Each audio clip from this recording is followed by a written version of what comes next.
Hello and welcome to Tech Deals. Will it play Assassin's Creed Syndicate in 2023 at 1440p Ultra Detail?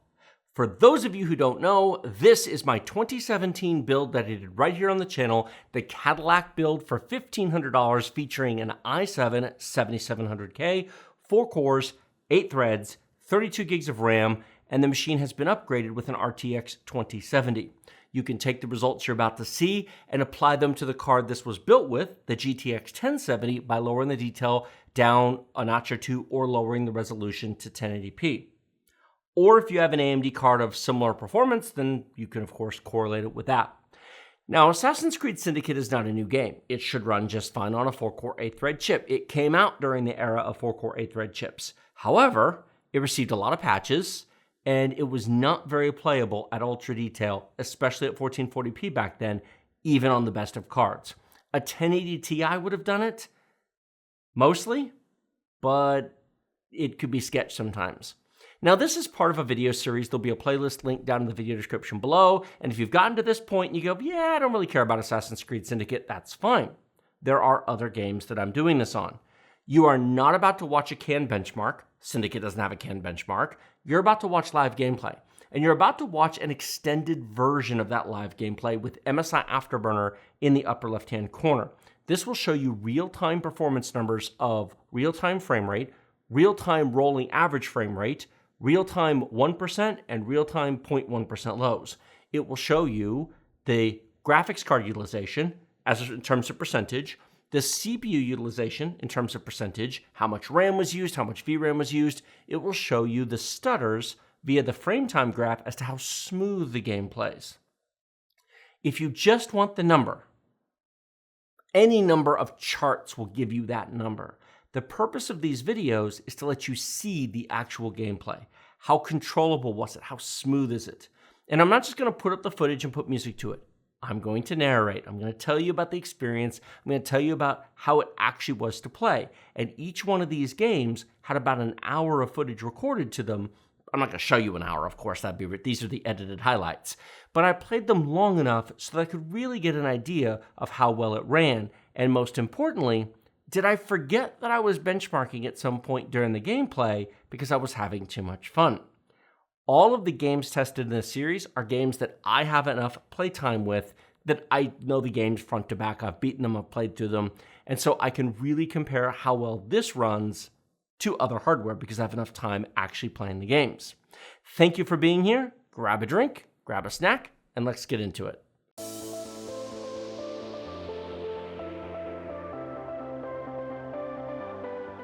Today's video is brought to you by eWin Racing, the best source for gaming chairs and desks for those long gaming sessions. We have a playlist of our eWin chair and desk videos linked in the video description below. Save 30% off of everything using the discount code TechDeals. More details at the end of the video. Assassin's Creed Syndicate launched in November of 2015 for Windows. That is almost 8 years ago. It is now 2023. While it's not November, it's 7.5 years ago. You would think a 7.5-year-old game playing on a mid-level graphics card launched in 2018 would have no issues at 1440p, even at ultra detail. Believe it or not, no. Take a look at what you see on the screen. We are not averaging 60 frames per second. Now, to be fair, we are not on the newest, fastest, best CPU, but the graphics card is basically 100% utilized here, and while the CPU is also fully utilized when it comes to the cores, it's under 60 frames a second. Spoiler alert and TLDR, it's going to stay there. It is going to average under 60, and the 1% low is going to end up at 39. So it's playable, but it's not butter smooth. Now, this game at ultra detail is ridiculous. There's many detail levels and settings and adjustments you can do in this game, and the truth of the matter is you can improve the frame rate noticeably by lowering it down 1 or 2 notches or making a few minor changes to the detail settings. Ultra is pretty but not necessary. Or you can replace the video card with an RTX 3070, which those can be now had for a relatively reasonable price, at least if you buy a used one, and then you'll get over 60 frames per second at 1440p Ultra. While it is not super fast, it is super smooth. Take a look at the frame time graph that is just below all of the performance numbers. It's not perfect, but it is very, very smooth. I had no issues playing this game. I played through 2 different Templar hunt missions. I did assassinations, threw knives, got on the carriages, evaded the bad guys, engaged in hand-to-hand combat. I didn't have any problems with the game. I am by no means an expert, but I've played through, I don't know, about a third of the game, maybe half the game. I don't remember my exact progress percentage at this point, but it's enough. It's enough to understand the game and enough to know how well it runs overall. 60 frames per second is fine, but if you have a high refresh rate monitor, you're definitely going to want a faster CPU. In fact, we just hit 71% usage on the CPU right there, but it's fine. It's a great example of a game that runs, just not as well as I know some of you would prefer. Here's an interesting comment I made back on the Division 2 video, and of course, if you're watching this first, go watch the Division 2 video as well, and if you watch that one, then that's okay too. Thank you.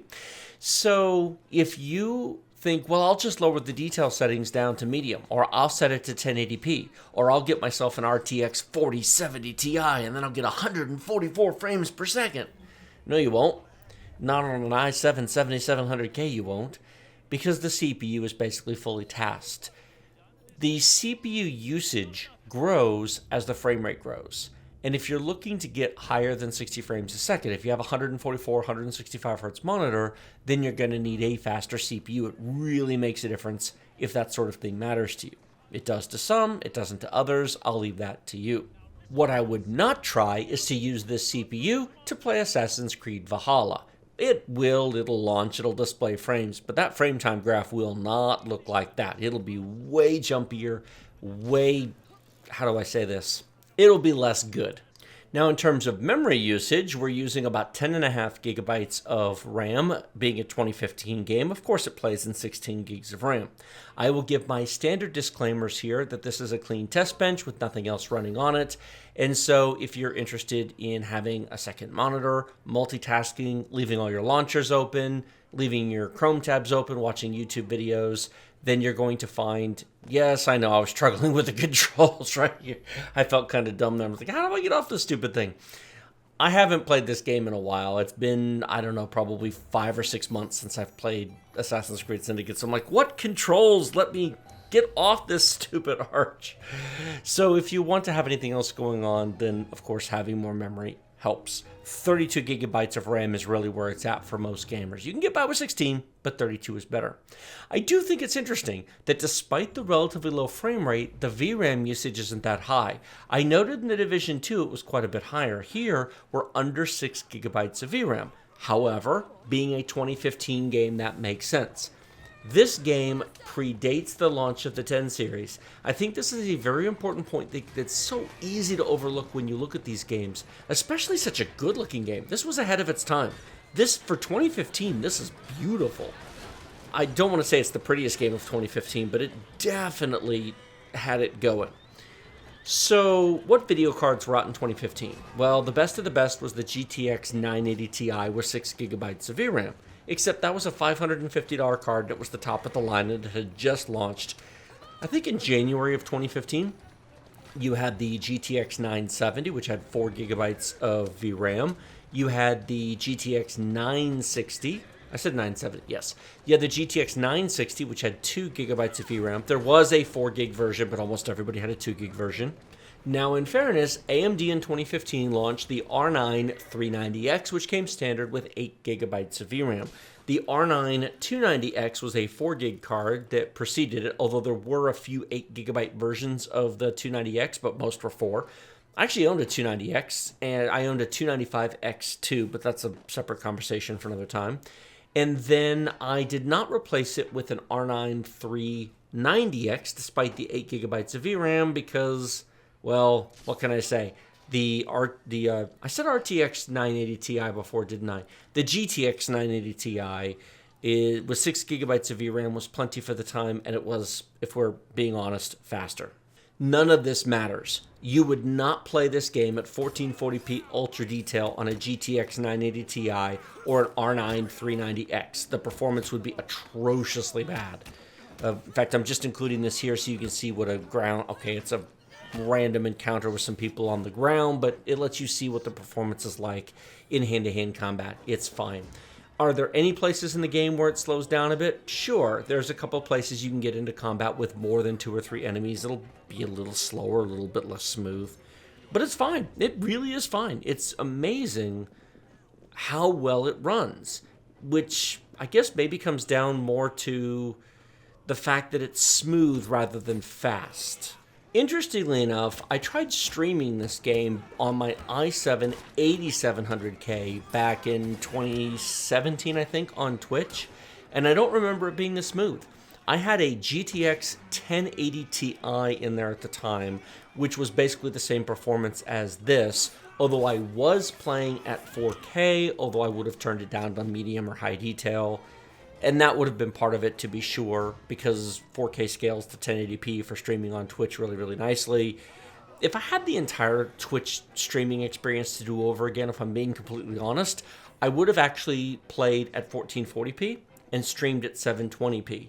At the 6 megabits per second streaming bitrate cap limit of Twitch, going to 1080p, I don't know, offers a huge benefit. I've seen a lot of people argue one way or the other. They've said that at that bit rate, 1080p doesn't bring much because you're just giving every pixel fewer bits. 720p at 6 megabits per second is indistinguishable for most people from 1080p at 6 megabits per second. 1440p divides exactly by 4, vertical and horizontal by 2. It's 1/4 of the pixels. And so you can play at 1440p and subdivide down to 720p and still maintain a relatively sharp image. 4K divides down to 1080p, and of course I'm not going to play at 1080p. I haven't played at 1080p since... when was the last time my personal monitor was 1080p? 2006. Seriously. I first got a 1600p monitor in 2007. Now, to be fair, that was primarily for work purposes at the time. It was Dell's first 30-inch 2560 by 1600p. I want to say it was the 3007 WFP, although I might be getting the model number slightly wrong. Huge monitor, very expensive at the time, but unbelievably gorgeous. Very advanced for what it was. Although it had its flaws, it had a terrible image scaler, it had some other issues with it, so I quickly replaced it with the next year's model, which had a much better image scaler, the 2008 model. And so I haven't been using 1080p for a very, very long time. And so yeah, I'm not going to play the games at 1080p. That's just terrible. I know you can all yell at me in the comments and say, you spoiled tech person, don't you know what most people have to deal with? To which I would say, yeah, I know. But in 2023, I don't want to hear it. You can buy 34-inch 1440p, 144Hz ultra-wide monitors for $350 today. You can buy 27-inch 1440p standard 165Hz monitors for $250 today. While there was definitely an argument 5 years ago that kind of stuff was expensive, that argument has been over for quite some time now. So if you're still playing games on 1080p, yeah, please switch to 1440p. I'm doing 1440p here for a reason, because 1440p definitely is a dramatic improvement. 4K is questionable, depends on your eyesight, depends on your computer. 4K is very demanding, very hard to keep up with. It'll become the standard one day, but for the moment, I think 1440p is the sweet spot in value for most people, kind of like 32 gigs of RAM. Most people should have 32 gigs of RAM. My personal gaming machine has 64, but of course I also have high-end everything, so that makes sense. But for most people, 1440p, 144Hz, 32 gigs of RAM, an 8 or a 12-core CPU, and some mid-level $500 to $700 graphics card is a really nice premium gaming experience, and it gives you relatively good value for the money that will last for a while before it needs to get replaced. When you go beyond that and say, well, I want 4K 144Hz and I want massive ultra everything and I want 16 cores and I want 64 gigs of RAM, you can do it, but it's expensive and it'll last longer, in fairness. I mean, it will last longer, but I also am of the opinion that people who have premium computers tend to replace them more often. I know that's not true. I have seen so many comments from you guys saying things like, I've got a i7-7820K from 2015 and I'm still rocking it. Or I've got an 8-core chip from 2016, the Broadwell-y. I spent a fortune on it, and so I kept it all this time. I haven't upgraded. That's fine, and those were premium EPYC machines of that time. However, if you have an i7-5820K, as amazing as it was 8 years ago, if you replace that with even an i5-13600K today, you will fall down shocked. The difference is night and day. The difference in Windows, the difference in just opening Chrome and waiting for YouTube to start playing videos, the difference in downloading game updates, Windows updates, just the difference in task switching in Windows between an i7-5820K and an i5-13600K is slap you upside the head with a cold, wet fish levels of difference in terms of noticeable performance. The funny thing, however, is a lot of games will play, I'm doing air quotes here, you just have to visualize air quotes. They will play just fine on that i7-5820K. It's multitasking, it's Windows, it's high frame rate gaming, it's game update speed, it's level load speed. It's all the other computing stuff besides just frame rates where you'll really notice the difference. eWin Racing has a wide selection of chairs to fit all shapes and sizes of gamers, ranging from petite to cuddly. They have something for every type of gamer. Not just sizes, but colors and material options as well, including red, blue, purple, pink, orange, and more, plus cloth and leather choices. We have over half a dozen chair and desk videos in a playlist down in the video description below. We also have a very special offer just for Tech Deals viewers. Save 30% off of everything using discount code TechDeals using our link in the video description. We have used eWin gaming chairs for 3 years in our office, sitting on them for up to 8-hour marathon live streams. They are very comfortable, and we are happy to work with eWin to bring you this special discount and recommend eWin for all of your gaming chair and desk needs. Thank you so much to all of you who watched to the very end of this video. 2 gold stars to all of you. Let me know if there's other games that you would like to see tested. Be sure to check out the playlist down below for what has already been published. But if you want that added to, or you prefer to see different hardware tested on these same games, please let me know. I look forward to reading your comments. Like, comment, subscribe, and do all the YouTube things, and I will see all of you in the next video.